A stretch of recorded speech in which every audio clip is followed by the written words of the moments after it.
ሞዴል ሀሴት ደረጀ አይሾ ስፒድ ላቀረበላት ጥያቄ መለሰችው መልስ በዓለም አቀፍ ደረጃ አነጋጋሪ ሆኗል። ትናንትና በነበረው የታዋቂው ዩቲዩበር አይሾ ስፒድ ስትሪም ላይ አዶናይ ያሳየው ባህሪም በመላው ኢትዮጵያ መነጋገሪያ ሆኗል።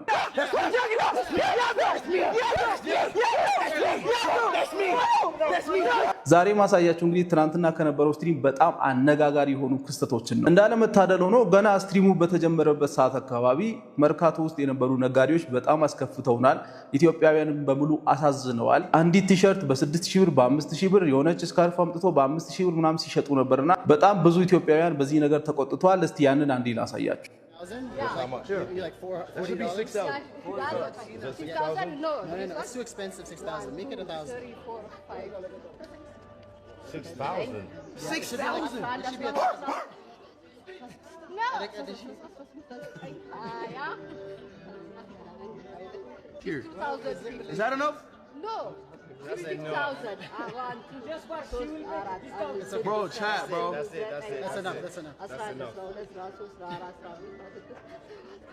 እነዚህ ሰዎች በጣም ብዙዎችን ያስቆጡት ለምንድነው መሰላችሁ? ያው ዋጋ ጨምረው የሚሸጡ አንዳንድ ነጋዴዎች አሉ። ነገር ግን በዓለም አቀፍ ሕዝብ ፊት መሆኗን እንደው ያ ሁሉ ካሜራ ፊት ለፊቷ ተደቅኖ ማን ነው ምንድነው ተብሎ አይጠየቅም።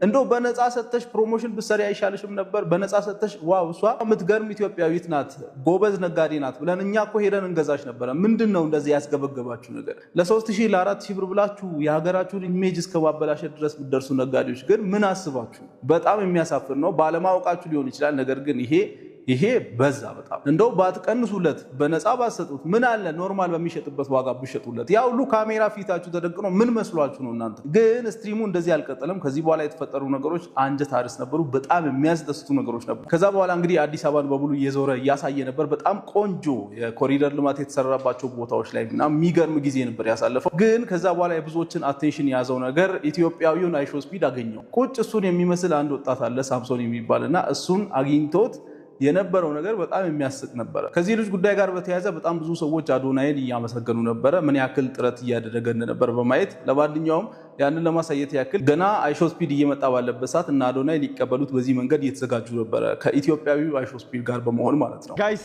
አይሾ ስፒድ ተመልከቱ። ተዘጋጋለ ና እዚህ ጋር ና። አንቺ ፎከስ ተዘጋጅ። አንቺ እዚህ ጋር ተዘጋጅ። አንቺ እዚህ በቃ ተዘጋጅ። ማሪያ እዚህ ጋር ሆኒ ከሷ ኖ እናንተ ከኛ ጀርባ ነው የምትቆሙት። ዚመር የታል? ከኋላችን ነው እንደዚህ የምትቆሙት ምናምን። እዚህ ጋር ነው ታለና እሷ ትጨርስ መጀመሪያ። አይዞህ we got this let's go ጀግና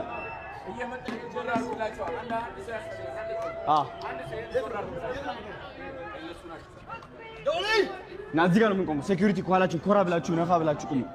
ነፋ ብላችሁ Who are you? Who are you? Who are you?